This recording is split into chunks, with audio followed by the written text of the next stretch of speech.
The sky burned red as the sun set behind the jagged mountains of Karath.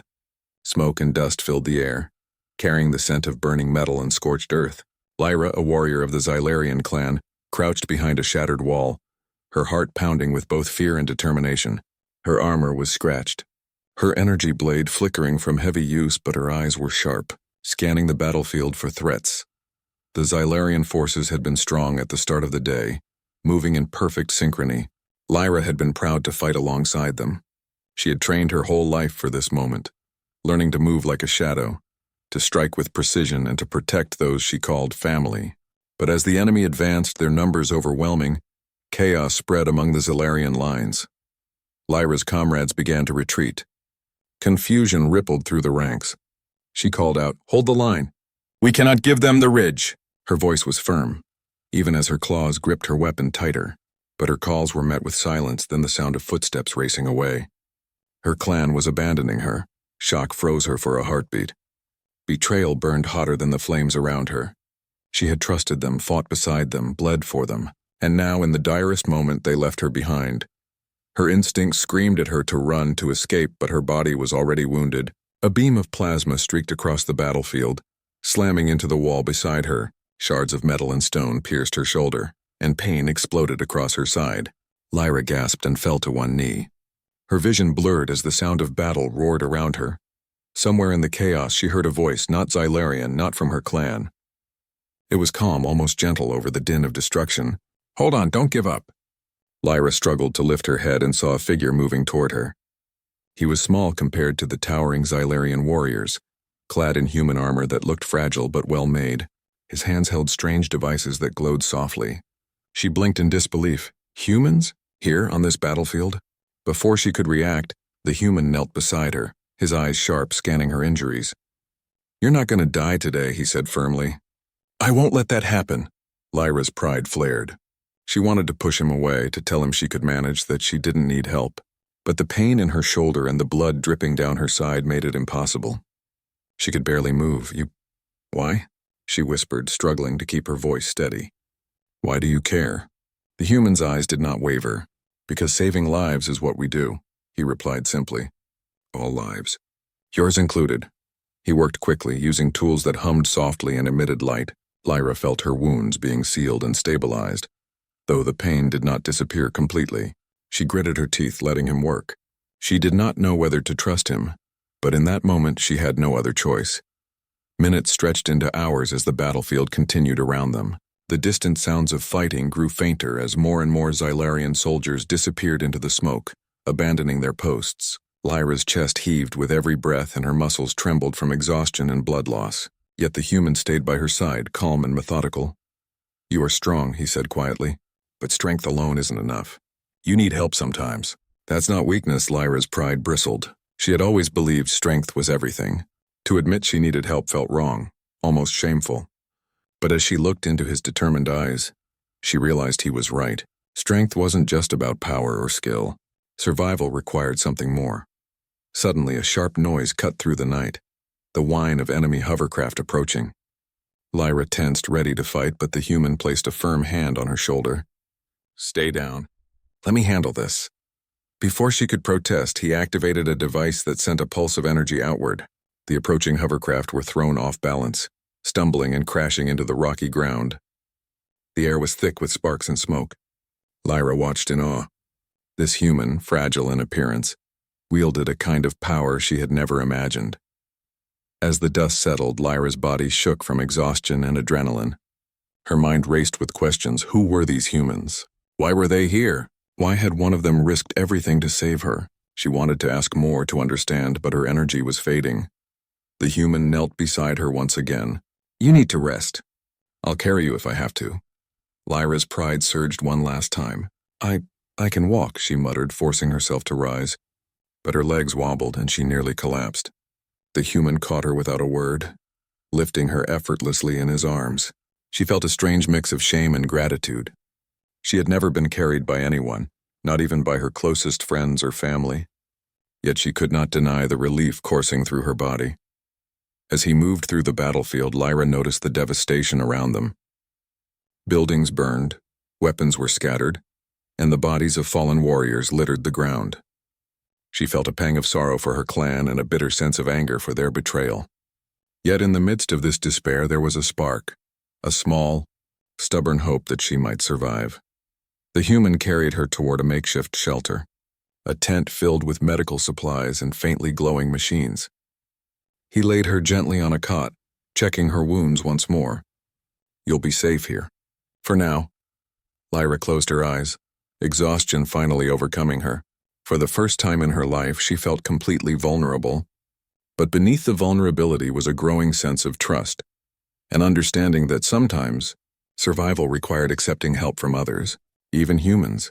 As she drifted into a restless sleep, she thought of her clan, of the battlefield, and of the strange, determined human who had refused to let her die.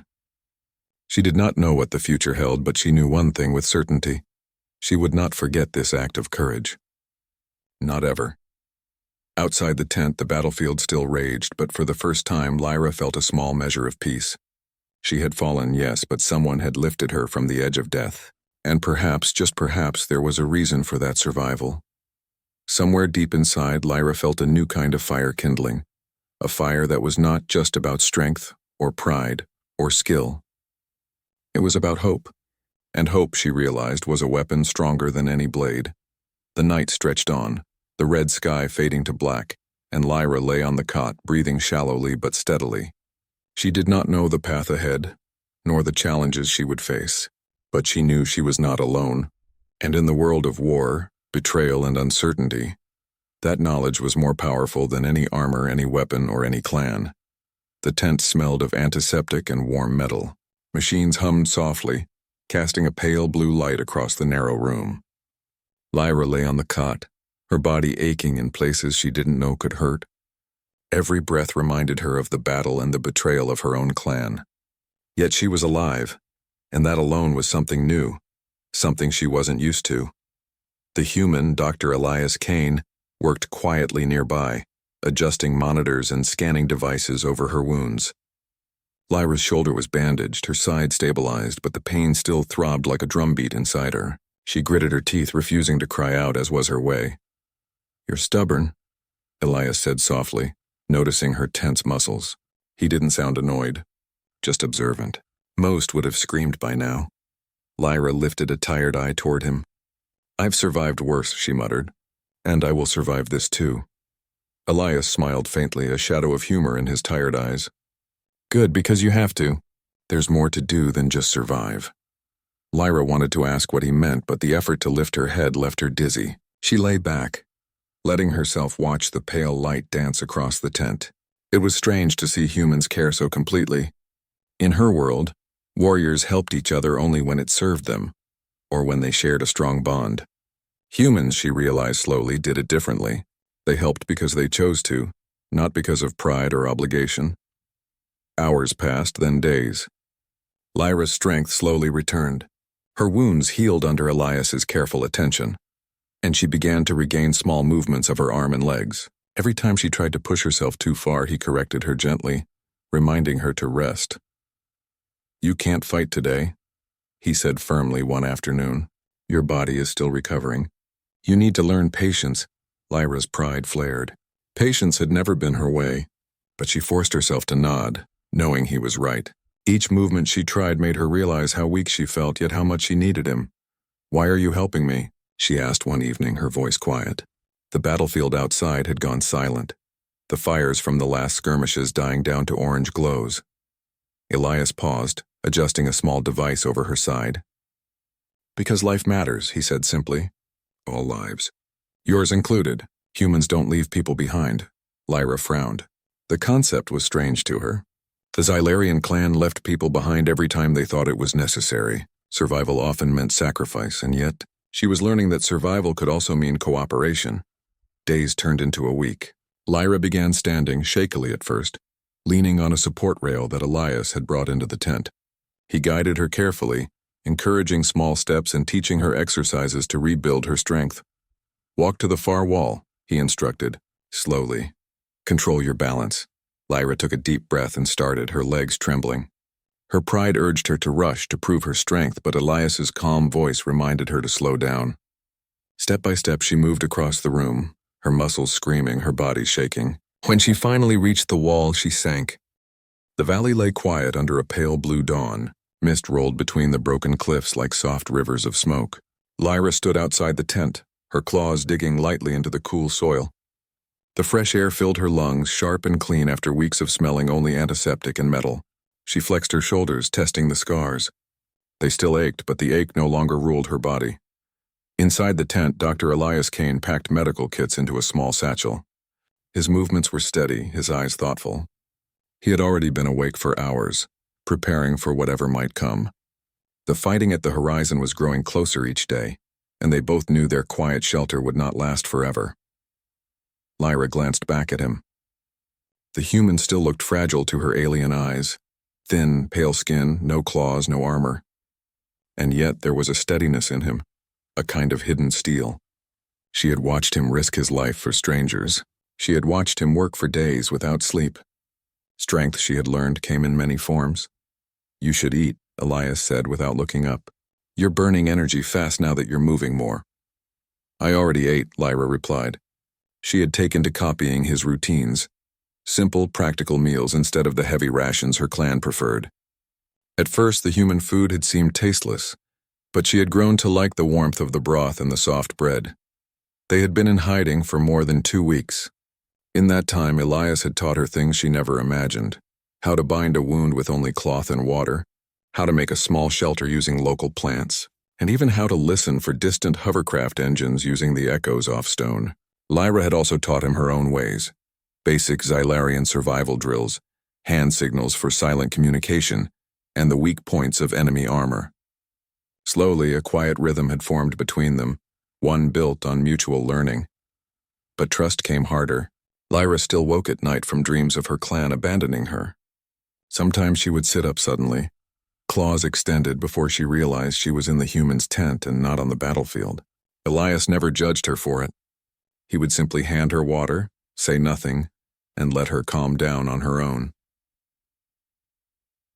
That morning, the two of them began walking toward a hidden village nearby, one Elias knew from his aid work. It was a neutral zone, home to both aliens and humans trying to survive the war.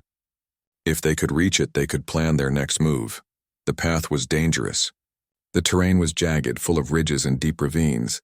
Lyra moved easily over the rocks, her alien muscles built for climbing and leaping. Elias followed at a careful pace, scanning the skies for drones. "We must move quietly," Lyra said, crouching low. "They will be hunting." Elias nodded. "I know, but we also need to help whoever we can. That's why the village matters." Lyra studied him, puzzled. "Even after everything, you still choose to help?" "Yes," he said simply. "Helping is what keeps us human." His words stayed with her as they moved.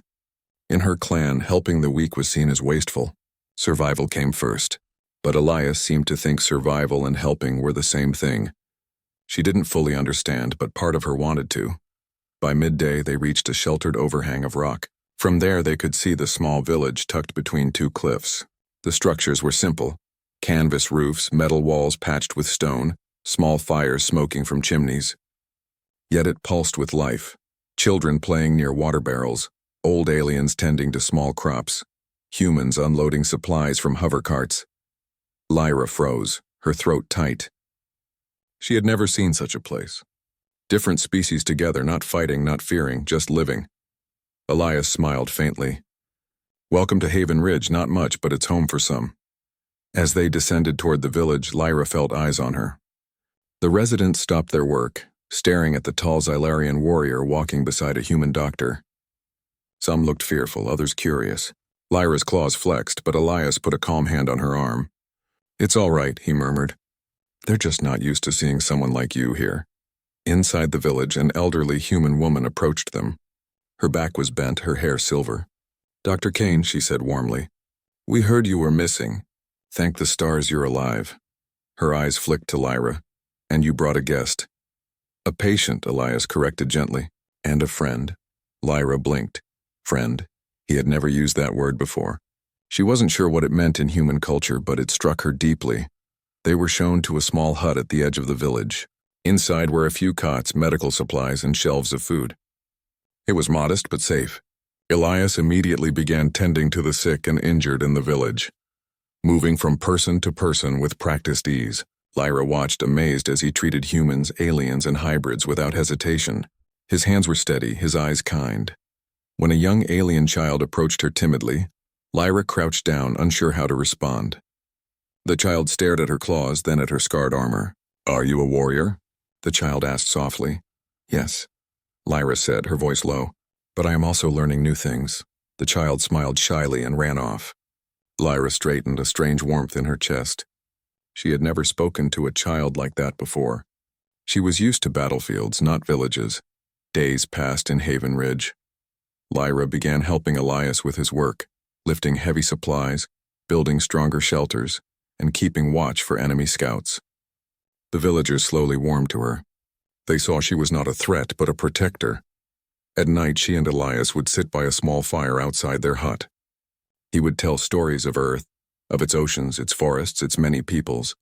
Lyra listened, fascinated. She had never heard of a world with so much variety, where people fought but also cooperated, where beauty existed beside danger. One evening, as the fire cracked softly, Lyra finally asked, "Why did you stay on the battlefield that day?" "You could have died." Elias looked into the flames. "Because walking away would have haunted me forever," he said quietly. "I couldn't leave someone to die, even an enemy. We're all more than this war." Lyra stared at him, something shifting inside her. All her life she had believed strength meant never needing anyone. But Elias had shown her another truth, that strength also meant compassion, patience, and courage to act even when it was dangerous. Then came the message. A small drone buzzed into the village one night, carrying a cracked data chip. Elias retrieved it and scanned the contents.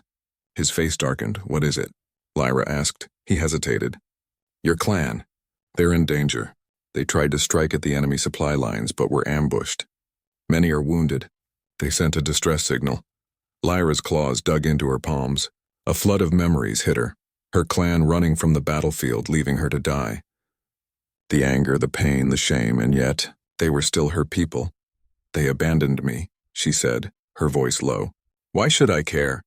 "Because you're not like them anymore," Elias said gently. "You've seen another way. You have a choice." Lyra turned away, staring into the night. Her chest felt tight, her thoughts swirling. Part of her wanted to ignore the signal, to let them suffer as she had suffered. But another part, quieter, stronger, wanted to go, wanted to prove she was more than their betrayal. "I need to think," she muttered. Elias placed a hand on her arm. "Whatever you decide, you won't be alone." That night, Lyra lay awake, staring at the rough ceiling of the hut. She thought of her clan, of Elias, of the villagers. She thought of the child who had asked if she was a warrior. She thought of the word friend. Slowly, she realized she was standing at a crossroads. She could stay here, safe but silent. Or she could act, risking everything to rescue the very people who had left her to die. One path would keep her comfortable. The other would make her something new, something stronger. By dawn, her decision was made. Dawn broke over Haven Ridge, spilling golden light across the cliffs and tents. Lyra stood at the edge of the village, her claws resting lightly on the handle of her blade. She had not slept much. Her mind had been busy with the message about her clan. Wounded, surrounded, begging for help. The same clan that had abandoned her. Behind her, Elias Kane approached quietly. He carried a datapad full of maps and reports. His face was calm, but his eyes watched her closely. "You made your decision," he said softly. Lyra nodded once. "We're going after them." There was no tremor in her voice. She had spent the night fighting her anger and hurt. But she had also remembered the villagers, the child's smile, Elias's hand on her arm. She had learned a new kind of strength. She would not let bitterness decide who she was. Elias opened the datapad and showed her a map of the canyons to the east. "Enemy units have set up a supply depot here. Your clan was trying to cut it off. Now they're pinned down 2 ridges away. If we disable the depot, we can break the trap and open a path for them to escape." Lyra studied the map, her alien eyes catching details humans might miss. Cracks in the cliff walls, hidden paths, narrow choke points. "We'll need to strike at night," she said. "The enemy scanners are weaker after dark." Elias nodded. "I have a few tools that can help with that." He held up a small black case. Inside were 3 human-made devices shaped like discs. Pulse charges. Non-lethal but strong enough to knock out their generators. Lyra felt a strange pride building in her chest. This was no longer a doctor saving her life. This was a human partner planning a mission with her. "We move tonight," she said. That afternoon they prepared. Lyra sharpened her blade and fitted light armor over her healing scars. Elias packed his medical kit, the pulse charges, and a co. Morning sunlight crept over the canyon, warming the stones and tents where the survivors rested. Lyra stood apart looking at her clan from a distance. Their armor was cracked, their crests dulled, but they were alive. They owed their survival to the mission she and Elias had led, yet she felt no pride. Only a strange, quiet responsibility. These were still her people, but she had become something different. Behind her, Elias Kane sorted medical supplies. He had worked all night stitching wounds, sealing cuts, and giving hydration to both humans and Xylarian warriors. He moved slowly now, exhaustion in his shoulders, but his eyes were calm and steady. Lyra walked to him. "How many will recover?" she asked softly. "Most of them," he replied. "They're strong even after all this. But they'll need rest and safe ground." Lyra nodded. She turned to see her clan's leader approaching. The scarred Xylarian warrior stopped a few steps away and lowered his head. "We have talked," he said. "We know what you did. Without you, we would have died. You left me on the battlefield," Lyra said evenly. He lowered his gaze further. "We were afraid. We thought you were doomed. We thought—" He hesitated. "We were wrong." Elias stayed silent, letting Lyra decide how to answer. After a moment, she spoke. "What's done is done. But if you want to survive now, you must listen. Things have changed. Humans are not just our enemies. Some of them are healers. Some of them are like Elias." The leader blinked. "A human saved you?" "Yes," she said. "And together we saved you. You will live because of what we learned from each other." The leader's claws flexed. "We have always been taught to fight alone, to trust only our own kind. And look where that led you," Lyra replied. A murmur spread among the warriors nearby. Some looked ashamed, others curious. Elias finally spoke, his voice firm but gentle. "You don't have to fight alone anymore. There's a chance for peace. But first you have to decide who you are. Will you stay in the old ways? Or will you build something better?" The Xylarian leader stared at him for a long time. Then he said, "We will listen." Later that day, Lyra and Elias set up a small meeting in the canyon. They used a flat rock as a table. Around it sat 3 human officers who had arrived under a white truce flag, and 3 Xylarian warriors chosen by the clan. The air between them was tense but quiet. Elias opened the meeting. "We're not here to trade insults," he said. "We're here to stop the fighting in this region. Both sides have lost too much. Let's make a corridor for civilians, medical aid, and communication." The senior human officer, Captain Renault, folded her hands. "We've seen reports of the raid on the depot. You disabled our enemy's base without killing anyone. That's rare." Lyra sat straight. "That was our choice. We came to save lives, not take them." One of the Xylarian warriors shifted uneasily but stayed silent. Captain Renault studied Lyra. "You're Xylarian, but you stand with a human doctor." "I stand with what's right," Lyra replied. "If we keep fighting the same way, everyone loses." The Xylarian leader grunted. "We cannot surrender." "No one is asking you to surrender," Elias said. "We're asking for safe zones and communication. That's all." Silence hung over the table. The canyon winds whispered between them. Then Captain Renault said, "If your clan pulls back to the neutral ground, we'll do the same. We'll send medical supplies, and we'll allow your wounded to be treated." Lyra's clan leader looked at her. "You trust them?" "I trust actions," Lyra said. "And I trust that we cannot survive alone." The meeting lasted all afternoon. They spoke of routes, signals, and how to handle misunderstandings. They argued about who would guard the neutral zone. But slowly an agreement formed. As the sun set, the 2 sides stood. No one shook hands, but no one raised weapons either. It was a start. When the humans left under the white flag, Lyra exhaled. She had not realized how tense she had been. "You did well," Elias said quietly. "So did you," she replied. He smiled faintly. "We both survived politics. That might be harder than the depot." She almost laughed. It felt strange but good. That night, Lyra walked among her clan. They were quiet, watching her with new eyes. Some nodded to her as she passed. Others looked away, ashamed. A young warrior approached, his crest pale and his armor dented. "Lyra," he said hesitantly, "when we left you, I wanted to stay, but the leader ordered retreat." She looked at him. "And now? I want to learn," he said. "From you. From the human." Lyra studied his face. He was barely an adult by their standards. "Then start by listening," she said. He bowed his head. "I will." Farther off, Elias was tending to his small medical tent. Lyra joined him. "They're changing," she said softly. "They're seeing something new," Elias replied. "It's hard to unlearn old ways, but you gave them a reason." She tilted her head. "I only did what you taught me." He looked at her with a hint of surprise. "I only showed you a few tools. You chose to use them." For a moment they stood in silence, the night sky bright above. A few days later, a convoy of human medics arrived with supplies. They moved carefully, unsure of the Xylarian warriors watching from the cliffs, but no one attacked. Elias organized the delivery, while Lyra directed her clan to help unload and set up shelters. The humans were surprised to see Xylarian claws lifting boxes beside human hands. It was an awkward dance, but it worked. Captain Renault visited the site and watched Lyra for a long time. "You know," she said quietly, "you could be a bridge between our species." Lyra shook her head. "I'm just a warrior who learned a lesson." "Sometimes that's exactly what a bridge looks like," the captain replied. That evening, Lyra sat on a rock overlooking the neutral zone.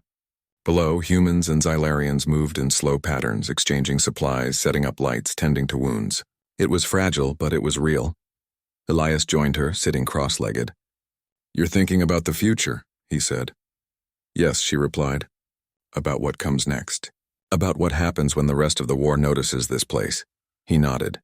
"It will get harder. Some will try to break this. Some will say you're a traitor." "I already was one," she said with a small smile. "Now I'm something else," he chuckled softly. "That's one way to put it." She looked at him. "Do you regret saving me?" "Not for a second," he said. "Because you saved me too. You showed me why I came here in the first place. Not to patch wounds, but to change the pattern." She tilted her head. "Change the pattern?" "Yes," he said. "Even in war, there's a chance to build instead of destroy. You proved that." Lyra felt a deep warmth in her chest. For the first time, she felt she was no longer walking between two worlds, but beginning to connect them.